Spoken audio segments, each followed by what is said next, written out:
ಇದೆ ಈ ಸುಸಂದರ್ಭದಲ್ಲಿ ಎಲ್ಲ ಮನೆಗಳಲ್ಲಿ ದೀಪವನ್ನ ಬೆಳಗಬೇಕು ನಾವೆಲ್ಲರೂ ಕೂಡ ಭಾರತೀಯರು ಅಂತ ರಾಜ್ಯಸಭೆ ಸದಸ್ಯ ಜಗೇಶ್ ಹೇಳ್ತಾ ಇರುವಂತದ್ದು.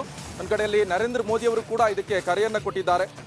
ನಾವು ಭಾರತೀಯರು ಜನವರಿ 22ರಂದು ದೀಪಾವಳಿಯನ್ನ ಆಚರಣೆ ಮಾಡೋಣ. ಅಯೋಧ್ಯೆಯಲ್ಲಿ ಶ್ರೀರಾಮ ಮಂದಿರ ಲೋಕಾರ್ಪಣೆ ಆಗ್ತಾ ಇದೆ. ಇಂಥ ಸಂದರ್ಭದಲ್ಲಿ ಎಲ್ಲ ಮನೆ ಮುಂದೆ ದೀಪಗಳನ್ನ ಬೆಳಗಿಸಿ ನಾವೆಲ್ಲರೂ ಕೂಡ ಆ ಒಂದು ಹಬ್ಬವನ್ನ ಕಣ್ತುಂಬಿಕೊಳ್ಳೋಣ, ಬರಮಾಡಿಕೊಳ್ಳಿ ಅಂತ ರಾಜ್ಯಸಭೆ ಸದಸ್ಯ ಜಗ್ಗೇಶ್ ಹೇಳ್ತಾ ಇರುವಂಥದ್ದು. ನಮ್ಮನ್ನೆಲ್ಲ ಆಳಿರುವಂತ ಶ್ರೀರಾಮಚಂದ್ರನು ಮುಚ್ಚಿಟ್ಟಿದ್ರು, ಇಂದು ಕೆಚ್ಚದೆಯಿಂದ ರಾಮ ಎದ್ದು ಬರ್ತಾ ಇದ್ದಾನೆ. ಈ ಸಂದರ್ಭದಲ್ಲಿ ಜನವರಿ 22 ಆ ಸಂದರ್ಭ ಬಂದೇ ಬಿಡ್ತು. ಸೊ ಈ ಸಂದರ್ಭದಲ್ಲಿ ಎಲ್ಲರ ಮನೆ ಮುಂದೆ ದೀಪಗಳನ್ನ ಬೆಳಗಿ ಈ ಹಬ್ಬವನ್ನ ದೊಡ್ಡ ಮಟ್ಟದಲ್ಲಿ ಆಚರಣೆ ಮಾಡೋಣ ಅಂತ ಜಗ್ಗೇಶ್ ಹೇಳ್ತಾ ಇದ್ರು. ಈ ಹಿಂದೆ ಕೂಡ ನರೇಂದ್ರ ಮೋದಿ ಅವರು ಕೂಡ ಅದನ್ನೇ ಹೇಳ್ತಾ ಇರುವಂಥದ್ದು.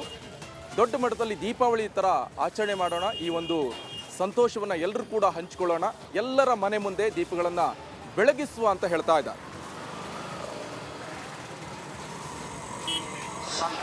ಪ್ರಧಾನಿಯಾಗಿ ನಿಮಗೆ ಸಿಕ್ಕಿದ್ದಾರೆ. 560 ವರ್ಷಗಳ ಕಾಲ ಕಣ್ಮರೆಯಾದ ರಾಮನನ್ನು ಹಿಡಿದು ಸ್ಥಾಪನೆ ಮಾಡ್ತಿದ್ದಾರೆ. ನಾವೆಲ್ಲರೂ ಭಾರತೀಯರು ಹೃದಯದಿಂದ ಆ ಶ್ರೀರಾಮನನ್ನ ಬರಮಾಡ್ಕೋಬೇಕು. ನಿಮ್ಮನ್ನ ಆಳದಂತ ಮಹಾಪುರುಷ ಆತನ ಮುಚ್ಚಿಟ್ಟಿದ್ರು, ಕಟ್ಟಿಟ್ಟಿದ್ರು, ಆಳ ಅಧೋಗತಿಯನ್ನಿಟ್ಟಿದ್ರು.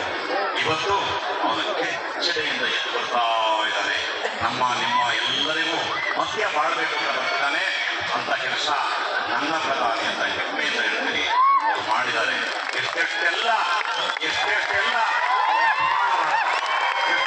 ಅಪಮಾನ ಮಾಡುದು, ಕಳ್ಳ ಮಾಡುದು ಇನ್ನೂ ಮಾಡ್ತಾರೆ. ಯಾಕೆಂದ್ರೆ ಅದನ್ನು ಮಾತು ನಾನು ಮರ್ತಿದ್ದೆ. ಅದು ಬಹಳ ದೊಡ್ಡ ಘೋರ.